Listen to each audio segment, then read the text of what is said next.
Good morning, everyone. Thank you so much for coming. My name is Steve Smith.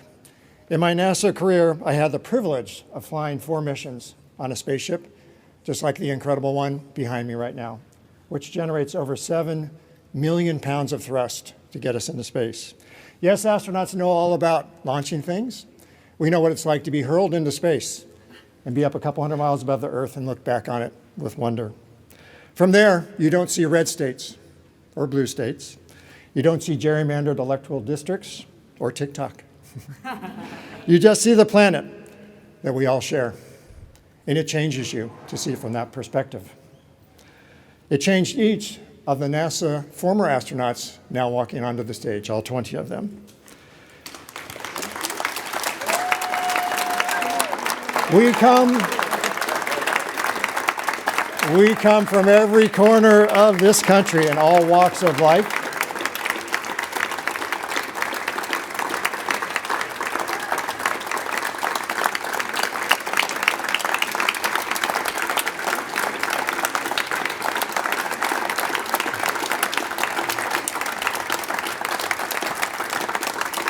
We come from every corner of this country in all walks of life.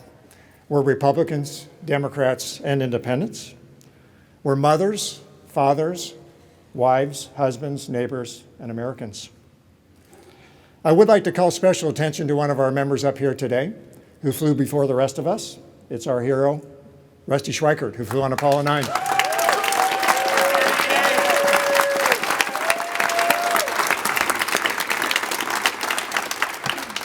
Each of us knew before joining NASA that some of the missions prior to ours had failed, resulting in the tragic losses of life and friends.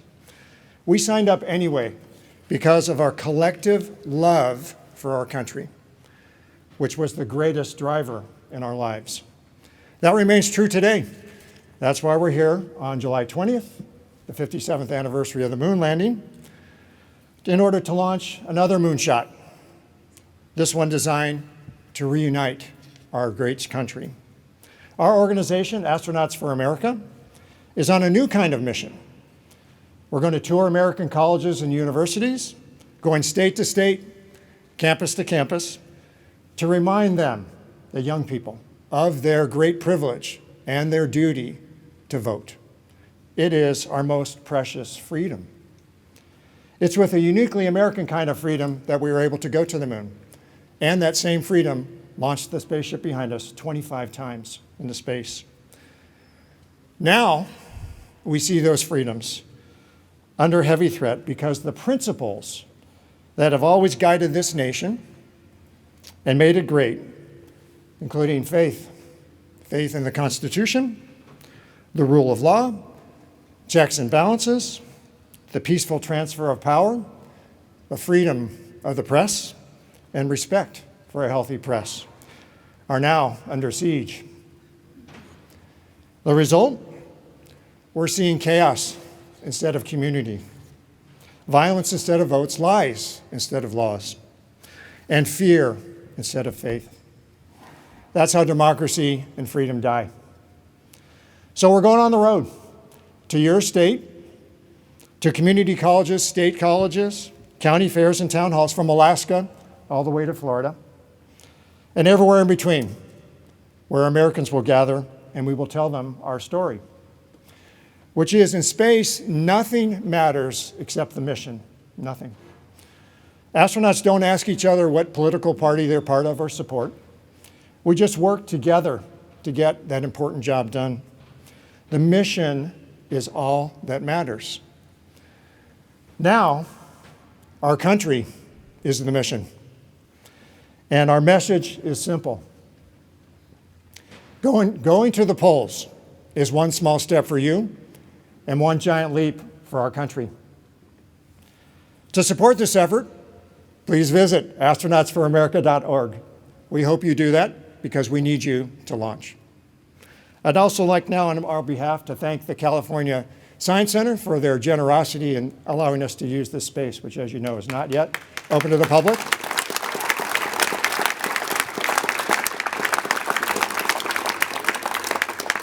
We were able to take a tour around the spaceship today, and all of us wish we could fly in space again.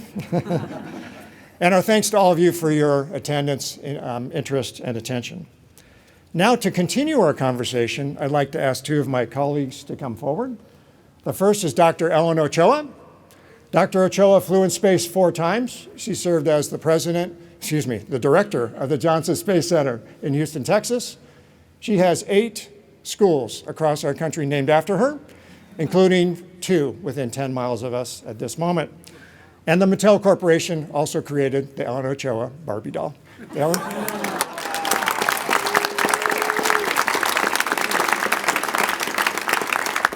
Now let me introduce Major General Charlie Bolden. Charlie flew in space 4 times and served as our NASA leader, the administrator of NASA, for 8 years. He served our country in the Marine Corps for several decades and served at NASA for many decades, for a total of over 55 years serving our country. Charlie.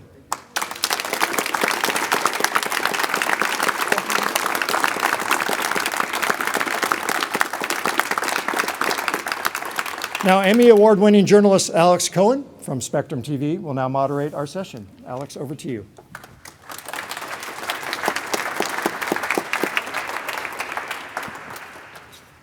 Thank you so much, Steve. Thank you to all of you for joining us here today. Together, these 3 have more than 75 years invested in their NASA careers. Individually, they have all accomplished so much. You have a Barbie doll, Dr. Ochoa. I mean, come on, at this point, I think it would be okay if you retired, traveled, played some golf, and yet you are going out on the road for this tour. Why are you doing this now? Dr. Ochoa, let's start with you. Well, as Steve said, we really, really care about our country. And I can tell you, I learned from Charlie and other Marines in the office that you have 2 jobs: accomplish the mission, take care of your people. And I feel this is exactly a follow-on to what I did at NASA, including as director of Johnson Space Center. Our country is our mission. The people are what is important, and the rights and freedoms that they have. And this is something I can do right now, take this step to help protect our democracy and encourage people to support that. Major General Bolden. Yeah, I'm going to just give you a physical example of why I'm doing this. Kai, stand up for a second. How old are you? How old are you? You want to sit up here with me? You can sit here if you want, okay? But I have 5 grandchildren, and there are 2 5 and then 3 girls in the 20s. But for them and for Kai, I'm really worried because I grew up in this country. I've watched us grow and improve. But over the years, I've seen how we've started letting our democracy deteriorate. And so we came together to try to reverse the trend that Steve talked about and get people like Kai educated on civics so that they understand that this country was founded on an idea that's embodied in the Constitution. And I would recommend to every single one of you that you go home and read the Declaration of Independence this afternoon. It's really short, but it'll tell you what the Founding Fathers believed and what they were battling against the King of England when they decided that they were going to break away and form this country. We need to be reminded of that. So that's why I keep going. Oh, Kai's mom wants him back. Yeah, that's fair. Kai, thank you. Steve, he might want to stay. I don't blame him. You don't get to do that every day. I have one too. Steve, you talked about how seeing this planet from outer space fundamentally changes you. That is not an experience we all get to have. I like to think that voting fundamentally changes you as well. I'd love to hear from all of you. Steve, let's begin with you. How has participating in our democracy affected your life? Yes, so thank you, Alex, for that question. First of all, we have for you a pocket constitution at the reception. And I personally, total transparency, had not read the Constitution for decades. And when you read it, it's about what we should be doing. We should have faith in the Constitution. 250 years, it served us well. It's still an experiment, but it's all in this book. So I hope you had a chance to read that. And in terms of voting for me, when I was in college, just transparency, I was worried about other things, right? About, finding a date, doing well on the math test, playing well against USC to defeat them in water polo, Charlie wore a USC shirt yesterday. In any case, over the years, it became obvious that it's an incredible privilege, our highest privilege. And when we go talk to the young people, we know they're distracted, but we're super excited to go talk to them. And we're just going to remind them, as Charlie just said, is our generation is going to vote. And so they need to vote to determine their future. And we all watch television and read newspapers over the last several decades. Not all countries allow people to vote. And every once in a while, it just hits me like a brick wall how there are actually human beings in the world who have no chance to vote. And so we should really value our vote. And I am just so excited to go out and meet these university students. And we'll have the whole spectrum. Some of them will be apathetic, some of them will be in despair, but we're going to help them, remind them what their role is and get them excited about it.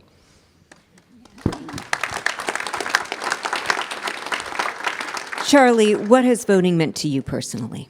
Well, I'm a child of the segregated South. So I grew up in Columbia, South Carolina. I was telling somebody the other day, I graduated in 1964.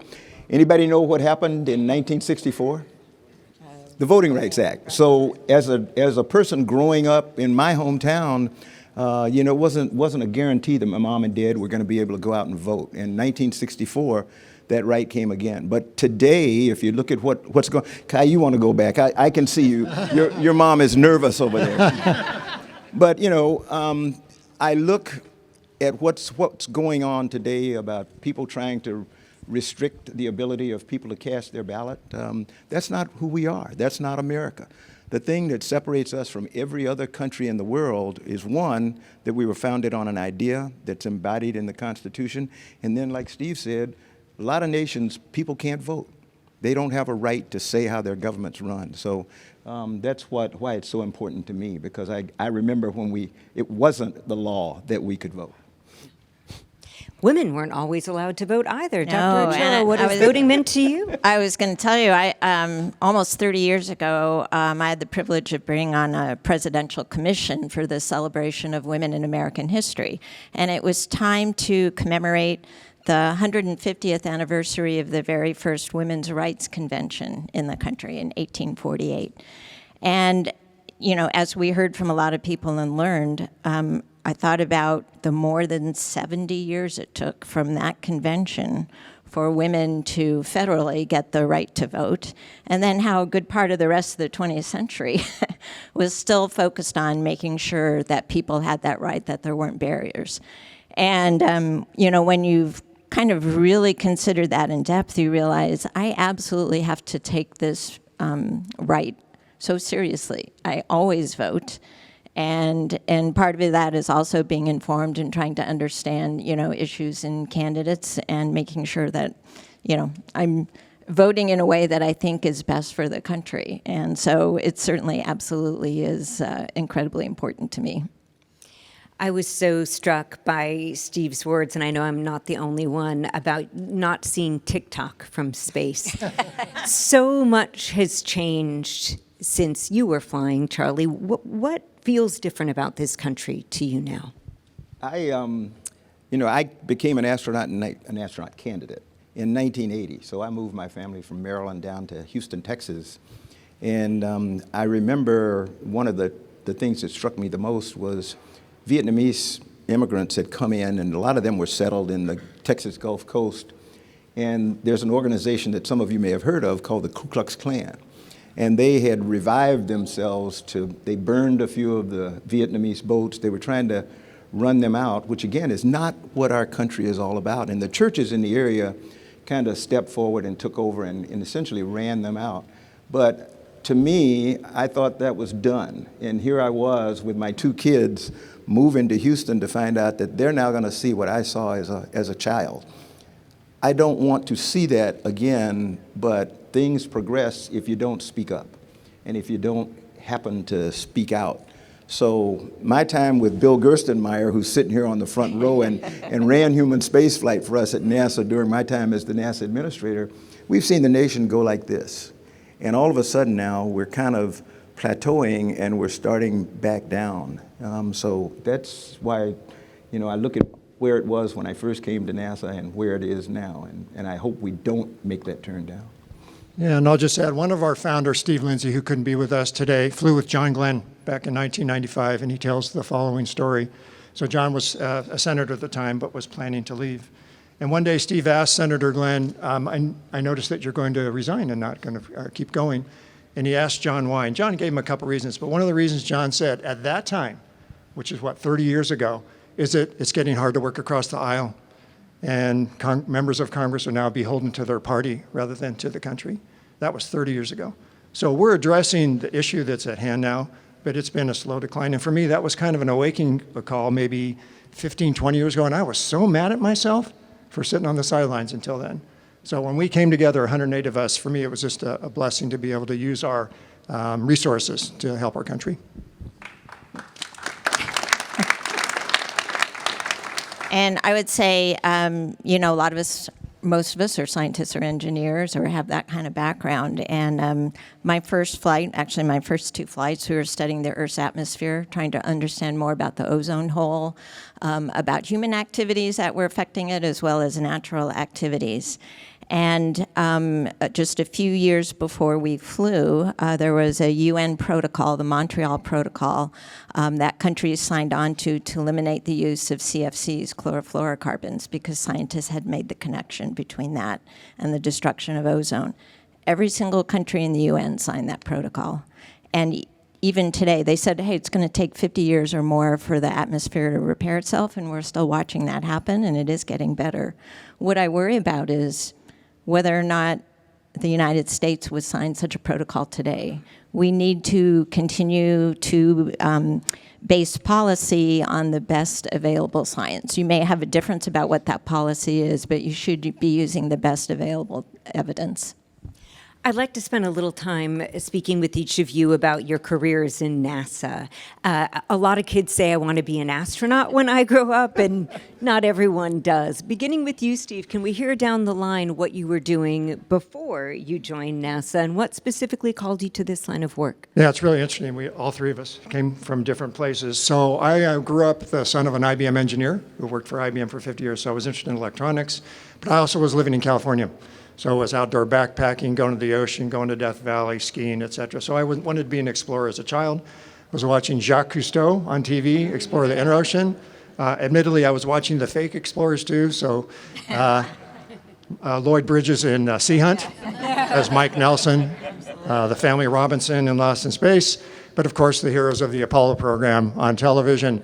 And so I always wanted to be an explorer. It was quite a difficult path there. I was rejected from the military for medical reasons, later rejected by NASA for medical reasons. But I decided to go work for NASA as an engineer, knowing that if I couldn't fly, serving our country was so important to me that I could be a NASA engineer.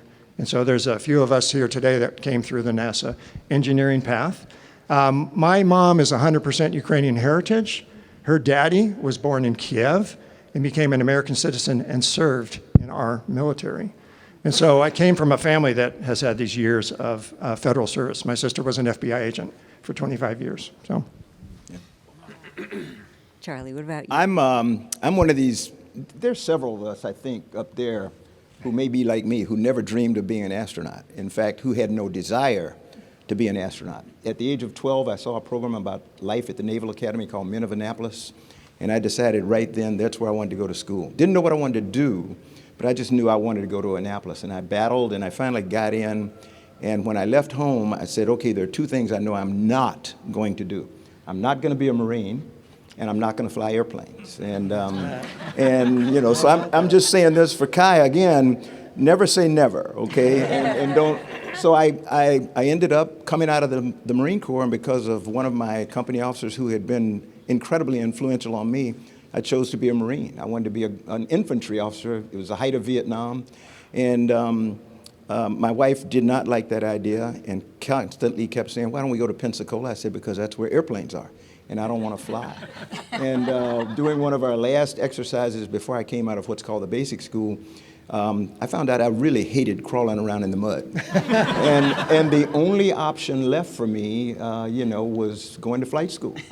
And so I reluctantly went to flight school. First time I got in an airplane, I fell in love with it. And then, again, being influenced by other people, I decided I wanted to be a test pilot. And I struggled to do that for a number of years, became a test pilot at a place called Patuxent River, Maryland.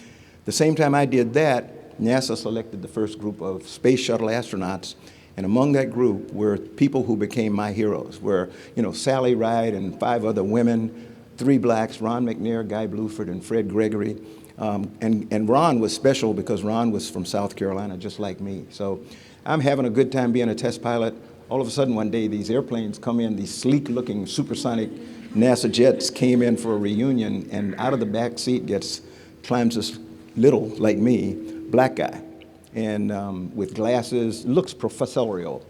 And it was Ron McNair. And I ran over, introduced myself, took him home to meet my family. We talked the whole weekend, and when he got ready to leave, he said, "Hey, are you gonna apply for the space program?" I said, "Not on your life." And he looked at me, he said, "Why not?" I said, "Ron, they'd never pick me." And he paused for a minute, he said, "That is the dumbest thing I ever heard." And just him saying that embarrassed me, and it made me feel about this big, because my mom and dad were teachers. My father had been my high school football coach and had said, "It's not the size of the dog in the fight, but the size of the fight in the dog." I'd grown up that way, and I'd forgotten that. And Ron just hit me, and he went back to Houston. I went home and told my wife I was going to apply for the space program, got an opportunity to interview, and then got selected in the second group of Space Shuttle astronauts. So I kind of fell into it.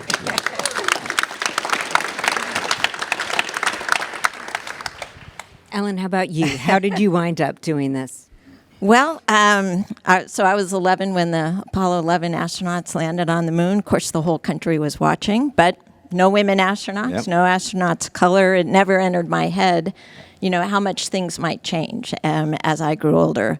I went off to college. I thought I might be a music major, maybe business, but I'd always done well in math, took a lot of math classes, and that's what made me start to explore things that used math.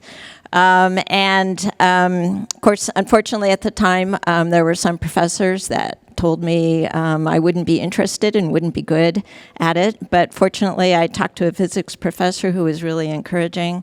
So I ended up majoring in physics. And I think it was maybe 6 months after I changed my major to physics that the 1978 astronaut class was selected, the one with women and astronauts of color. And that was a huge deal. I can't say I was actually thinking of it yet because I literally was just starting to study science. But the fact that there was this career path open that had not been open before was a huge deal. So got my degree in physics, decided I wanted to do research. I went off to graduate school. And at the end of my first year was when the space shuttle flew for the first time.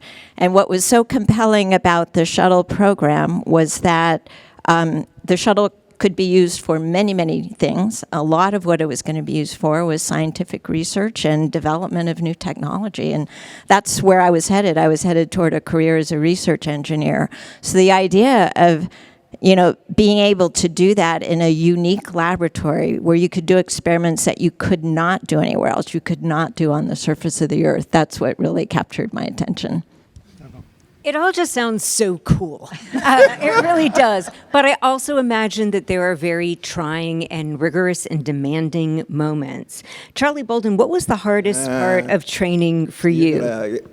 For me, I consider myself a relatively accomplished person, but when I started going through the training, it was just overwhelming for me personally. I had wanted to major in electrical engineering. I didn't coming out of the Naval Academy, but that was my field of choice. And the pilot in the space shuttle has all the systems except 2, and computers and environmental. And so I finally, when I was prepping for my first flight, about 6 months out, I went to my commander, a guy named Hoot Gibson, and I said, "Hoot, I don't think I'm going to be able to do this. I just, I can't get all this stuff." And Hoot said, "Hey, hang in there. Just keep working at it." And I did. I apologize for the emotion, but he was right. I kept plugging away, and I had one other thing happen. I killed my crew in simulation because I wanted to prove how good I was and how much I knew. And we had an electrical failure, a bus failure right off the pad, right at launch, and it shut down an engine. And so I diagnosed the problem, and I told Hoot, I said, "Hey, we've got a bus problem. I'm going to isolate it the way the procedure says, and we'll be okay." And Hoot said, "Okay, go ahead." And everybody sitting here knows how complicated the shuttle is. I reached over and I grabbed the bus switch that I thought was the right one, and I shut it off, and all of a sudden, boom, it got really quiet in the simulator. I had killed my crew. I mean, I shut down the second engine. You can get to space on one, but you can't get to space on two. And so as we fell into the Atlantic Ocean and we were laying there on the floor of the Atlantic, not real, okay, don't worry. Hoot put his hand on my left shoulder and he said, "Charles, did I ever tell you Hoot's Law?" And I said, "Hoot, you did not." He said, "No matter how bad things get, you can always make them worse." But from that came this, you've heard us talk about teamwork and all that kind of stuff today.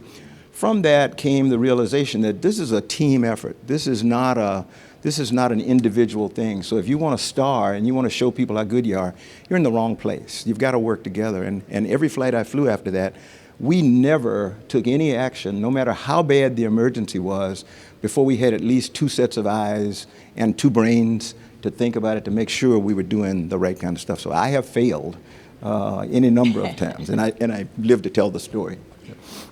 Steve, how about you? Yeah, so training is completely overwhelming because each of the instructors has their system that they're responsible for, and they want you to know everything about their system. And you go home at night and just be overwhelmed, absolutely overwhelmed. And then at home, of course, you have your family duties, children, you want to be a good spouse, and then you want to be a good member of the community. So for me, I was overwhelmed, and I was terrified, not of dying in space, but from not keeping up with these amazing people. A couple of people in my class had 6 college degrees. I mean, just incredibly brilliant people. And so I was really fearful of that and thought, I'm not going to make it. This is never going to turn out. But as Charlie said, that Hoot said to him also, just keep grinding. Just keep grinding with grit to keep going forward. And we're kind of that same situation in our country, right? It's really tough sometimes, and you're just really terrified that things are going to go a different direction. And so we just keep grinding. And we each try and move the needle a little bit. And so when I got the call in November, December from our founders that they were doing this, I was rejoiced because it gave me something to do with the experiences that we had to participate. But anyway, back to the shuttle program, I also died several times in simulations. We used virtual reality way before the public was using virtual reality. And one of them was we wear a jet backpack, and you'd be doing your pretend spacewalk in a virtual reality lab, and you'd be fixing Hubble, and they would whisper in your ear, the instructor say, "Hey, let go of Hubble now." So you'd let go, and electronically they would throw you off into space, and you'd be tumbling, and they don't let you do anything for 5 seconds. It's called the startle factor. They want you to have the startle factor. So the space station's getting smaller and smaller, and you're starting to twist, and then they say, "Okay, go." And so you activate the jet backpack. There's only very little nitrogen in that thing to get you back. And so you try and learn to fly back to the space station. First time, second time, third time, fourth time, fifth time, I died. But the 6th time got there with just a little fuel. 7th, better, 8th, better. So that's what we need to do for our democracy. Just do your part, little by little. Don't despair. Have hope that we can all get there together.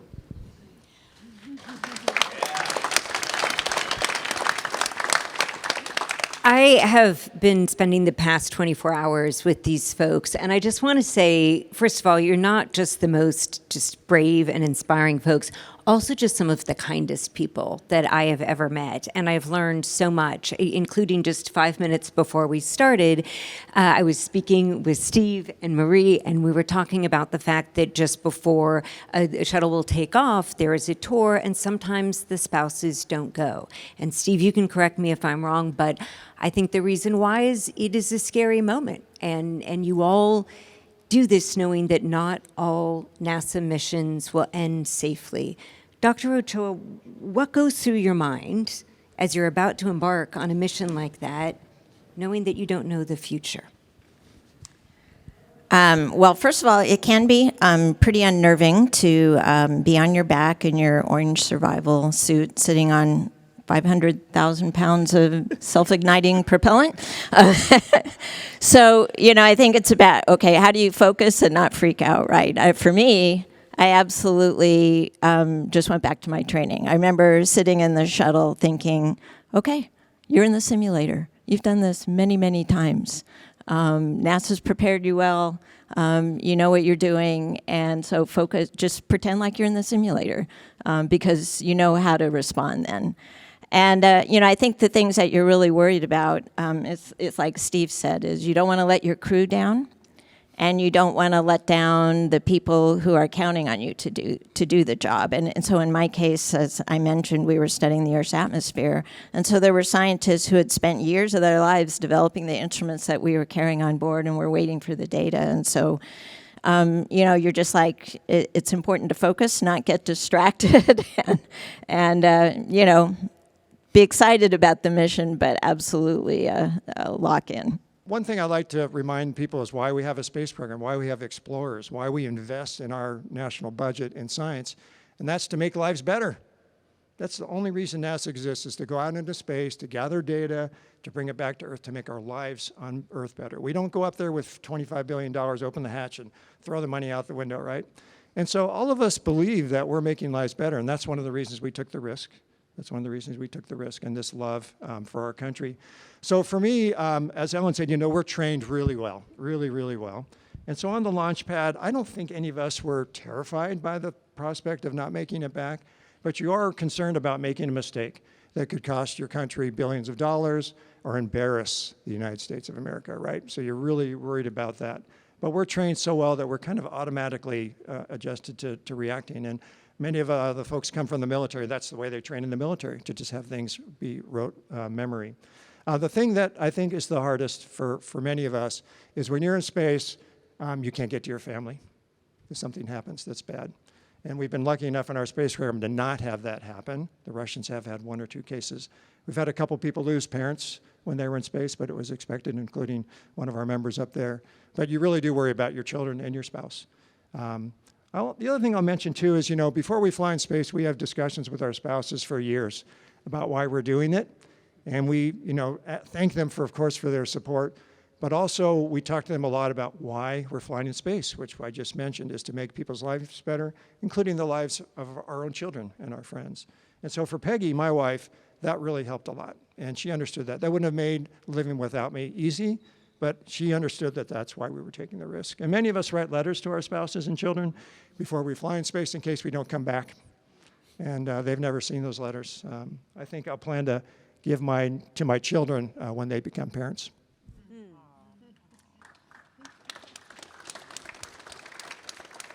I want to thank the 3 of you for doing this, for taking your time with us here today. We are going to wrap this conversation now so that you all will have the opportunity to ask whatever questions you might have of our very brave patriots here. So with our deepest gratitude to everyone here at the California Science Center, I want to let our members of the media know you are now free to orbit the astronauts. And invited guests, please take advantage of this extraordinary exhibition that we have here at the Science Center. It's really remarkable. Thank you all, and thank you to you.